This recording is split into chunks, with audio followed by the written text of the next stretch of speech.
સમાચાર મોરબીથી મળી રહ્યા છે, જ્યાં મોરબીમાં તંત્રે જાણે કે બુદ્ધિનું પ્રદર્શન કર્યું છે। ચાલુ વરસાદે અહીંયા કામ કરવામાં આવી રહ્યું છે। મોરબીમાં ખાનપરથી કોયલી રોડ પર તંત્રે જાણે કે બુદ્ધિનું પ્રદર્શન કર્યું। ચાલુ વરસાદે રોડ પર ડામર પાથરવામાં આવી રહ્યો છે। વરસાદ ચાલુ છે છતાં પણ અહીંયા કામ કરવામાં આવી રહ્યું છે। ચાલુ વરસાદે ડામર પાથરતા હોવાનો આખો વિડીયો વાયરલ થયો છે।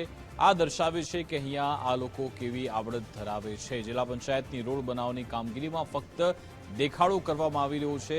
ડામર પાથરીને ફક્ત અહીંયા સંતોષ માની લેવામાં આવ્યું છે કે અહીંયા કેવી કામગીરી અને કેવો રસ્તો બનશે આપણને દ્રશ્યો પરથી ખબર પડશે। શું આવી રીતે આપણે સારા રોડ રસ્તા આપી શકીશું એ સૌથી મોટો સવાલ। મોરબીમાં ઠેક ઠેકાણે આજે ખાડા પડેલા છે, અનેક જગ્યાએ રસ્તાઓ તૂટી ગયા છે અને તેવામાં હજુ પણ જાણે કે તંત્ર સુધરવા તૈયાર જ ન હોય તેવું લાગી રહ્યું છે।